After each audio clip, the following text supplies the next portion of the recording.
Good evening, ladies and gentlemen. I'm your host, Samuel Genovese, and this is the Global Get Down Podcast. And I'm his co-host, Blaise Guerra. And today, we're going to be discussing how the abuse of hard power from the U.S. government has led to a draining of its soft power. Yeah, you can say that again. So, on that note, recently in the news, there's been kind of a lot of heartache about the fact that, gas prices here in the United States have gone up a lot, right?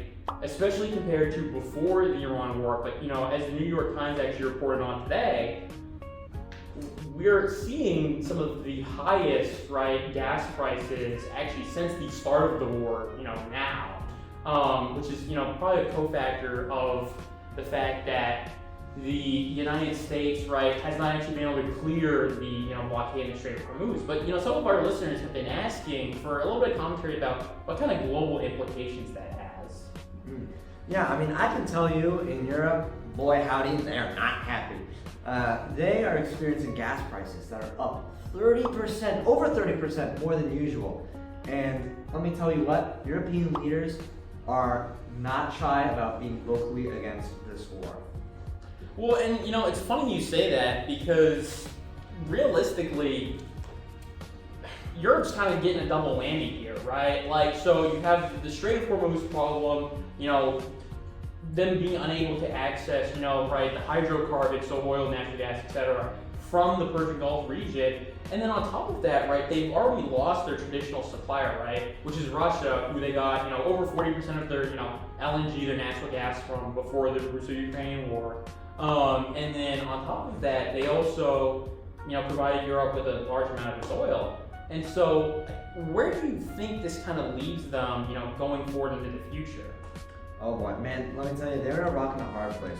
Because you consider that was 40% from Russia, and then 20% of the global supply coming from the Strait of Hormuz. It really puts them in a tough bind. And then you consider the fact that they have to buy from the US, and we have sanctions on them. It's just abuse and abuse and abuse. And honestly, I don't blame many of the European leaders for starting to dip their toes in anti-US rhetoric. We have the Chancellor of Germany, Merz, calling our operations in Iran humiliating. Mm-hmm. And then we have Keir Starmer coming out and saying that he won't fold to US pressure to support our war effort in Iran.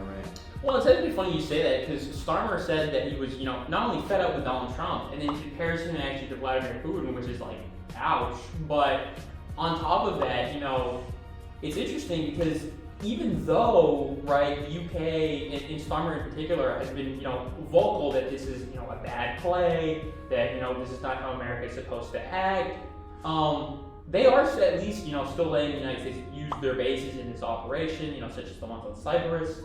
But there's other critics who, perhaps haven't been as much in the news, recently, but like Spain, who have, wholesale said, hey, you're not going to be using any of our bases. And that seems, actually made, particularly the Trump administration and the Pentagon, a lot angrier than Keir Starmer, with, certain Pentagon officials suggesting that we should expel Spain from NATO, which is kind of a crazy idea, Because we brought Spain into NATO, despite the fact that they were, fascists, under Franco. That was not a problem, but us refusing to let them use our bases apparently is a problem, right? Yeah, and I think it's a sign of U.S. bases across the globe have really been a signifier of a U.S. power and our ability to project our power across the globe. And I think as we see more and more failed foreign interventions or more ridiculous spending across the Middle East, across Vietnam, for example, during the Vietnam War, we see billions of dollars spent in little to no results. And I think that has done a lot to damage our credibility on the global stage. And I think that compounded with the use of sanctions and tariffs and them being used with little focus and kind of scattered everywhere has really depleted our credibility stockpile. It's actually funny you say that because I have here a quote from Carla Norloff, which would seem to imply that she would agree with you under the Trump administration. We're really kind of, effectively ruining our state here. The global security network that long distinguished U.S. power took generations to build. but it is now unraveling under Donald Trump's watch. With traditional partners opting out of the Iran war, we could well be seeing the end of the global primacy that most Americans alive today have always taken for granted. Thank you, John. Very helpful. And I actually want to touch on something real quick because, I think as much as it is easy to focus on the things that have occurred during the Trump administration, this has really been a bipartisan issue. You look back to the Obama administration and you saw them block appellate judges from the WTO, the World Trade Organization, for 2 whole years, right? I mean, we've really been abusing our economic levers of coercion for a long time.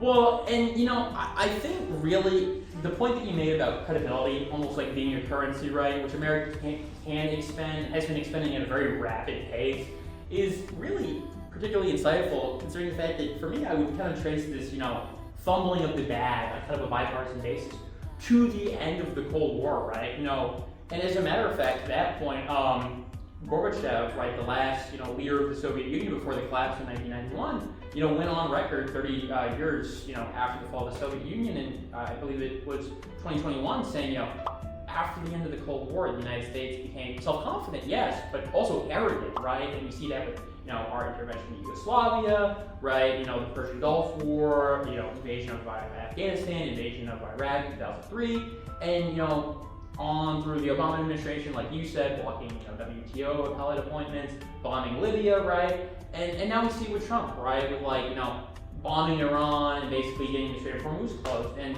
it seems like nobody is really, considering us to be a credible actor anymore. Yeah, and I think, in my opinion, it's more analysis than fact-based, but I think that, once the USSR fell, we were, America was the sole hegemon left, and we really felt this responsibility to pick up the rumble that was left from our conflicts with the USSR that occurred through these third states, where we both funded each side and really stunted the growth of so many countries and wasted so much money. And now we kind of continue to do the same thing, even though there was no USSR to really compete with. And I think in that process, in our obsession of trying to rebuild and intervene still, even with no USSR, we allowed for actors like China to slowly develop and then make their way into our system, into the WTO, as a developing country, and really take advantage of that to the point where even though they're a highly developed country and a massive economy, they're still considered a developing country under the WTO. Well, I think it's interesting that you make that point because, right, kind of go back to the whole Russia situation, right? The sanctions which we have been placed on Russia, once again, seem like America kind of overplaying its hand. I mean, Treasury officials have been warning for years by this point, right? Both administrations, Republican, Democrat, but have been effectively saying, right, using sanctions, especially this aggressively, is, scaring people away from the American dollar because we are effectively underlining the fact that we control the dollar, we control the systems that utilize it, and we are willing to use these, a cudgel to beat countries over the head when, they're either not aligned with us or they're doing something we don't want them to, right? And, it's kind of interesting you once again mentioned China because China, using, what's left of the American, post-World War II order, is building its own, new levers that they control primarily, such as replacing the SWIFT system, which is the American dollar-based, international bank payment system, with their own, right? The CHIPS system, which is actually based around their currency. And we've seen Russia switch to that, China started doing payments in that, and a bunch of other countries that historically you would think of as being countries that the United States doesn't like and don't like the United States are also shifting to use that alternative payment processor. Yeah, and to that point of talking about how we're starting to see more European countries wake up to the fact that their dependency on the SWIFT system. You have one of the judges for the International Criminal Court has been sanctioned by the U.S. for declaring Benjamin Netanyahu as a war criminal, and he explained in an interview that it affects his daily life in a very significant way because he can't use banks. He has to go cash everywhere. Mm-hmm. He can't do card exchanges in Europe, and that's been a massive detriment. And I think for people like him and for the broader EU, people are starting to realize that maybe the U.S. having this massive power over them and also being as hot and cold as we've been recently, maybe it's time that we develop our own system or we look towards China's system. Well, I think that's the problem, right? Like we even kind of consider like unilateral tariffs, right? Perhaps there is an accurate diagnosis that there is, an uneven trade balance. But this is ultimately a trade balance that exists under a system that we developed, right? And so anybody who's breaking the rules are breaking ground rules, right? That we originally set and rules that we break, right? And so, tariffing, the world, but especially countries that, traditionally are our allies, like those within the European Union, basically seems like America tantruming, because we're not getting our way, right? And, say what you will about the Iran war, driving a wedge between the United States and our NATO allies in Europe, but one would argue that this kind of, division was really primed by, the tariffs, which have caused a lot of our European allies to move away from the United States, or things like, for example, the United States saying, hey, Greenland really ought to be partnered with the United States. What do you do when you're a European NATO member and, a state that, traditionally you're looking to for security guarantees in the United States is effectively angling in on, parts of Denmark? What do you do when that same state, which, traditionally is a very, robust trading partner for Europe, is now, hitting you with some of the highest tariffs out of anyone, in the world besides like maybe China? Yeah. Where does that leave you? And I think, to that point, in the past, those countries would perhaps be more hesitant to come out with such strong anti-United States rhetoric. But I think, as we've said, the rapid expenditure of U.S. credibility has put us in this position where suddenly European leaders feel comfortable coming out against the U.S. administration, coming out against our economic policies, and not getting on board when we want them to. And I think we're only going to see more of that as time goes on. And I think that really some of our primary toolkit that we're going to need to carry us in the future is A, the fact that we're one of the largest importers in the world. And I think it's important that we capitalize that fact while it's still true. And the fact that we do have the biggest military in the world, and that we should really bring these things together, reel the sanctions back in, reel the tariffs back in, reel the military back in as a whole, and sort of refocus where we are. I think back to when we had no sanctions on Iran, or had limited sanctions on Iran, and a nuclear agreement with them. We were able to preserve not friendly but stable relationship with them, and then we threw on a bunch of sanctions and got militarily involved, and it's kind of disrupted our presence in the region, especially with the current conflict. But yeah. Well, and I think that's a particularly interesting point that you made, because at the end of the day, realistically, it seems like the United States, especially under recent administrations, has decided that it kind of wants to take every fight around the world because it believes that we have the bandwidth to take every fight, right? Just within this calendar year, and we're only really, about to enter month 5 of 12, we've seen, right, the intervention in Venezuela, right, where we grabbed the president Nicolas Maduro. We've seen our intervention in Iran, where we, eliminated the Ayatollah, and we've, kind of continued that conflict. And not only that, but we've seen pressure campaigns on Cuba, Mexico. Same. And I think ultimately, it seems like we're not doing a great job, kind of in conclusion, of keeping our powder dry.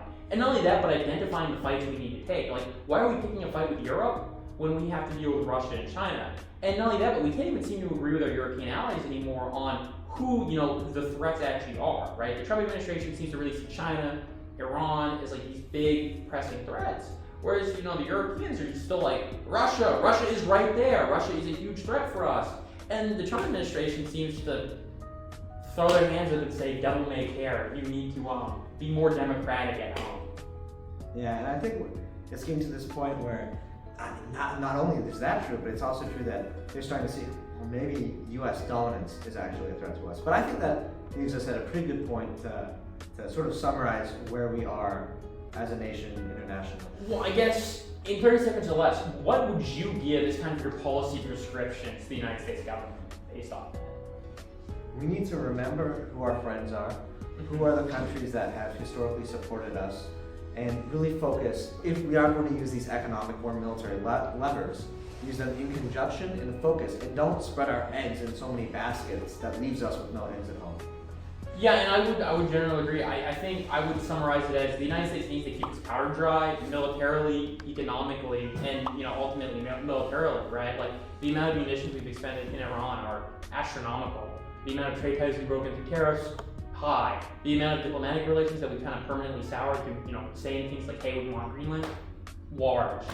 And we're going into a multipolar world at a time when we seem to be effectively burning our bridges. And this seems like a very unwise decision. However, that being said, folks, that is all we have time for tonight. Thank you for joining us for this episode of the Global Get Down podcast. Available wherever you can get podcasts: Spotify, Apple Play, Amazon, Bandcamp, your mom's house. And with that, we bid you adieu.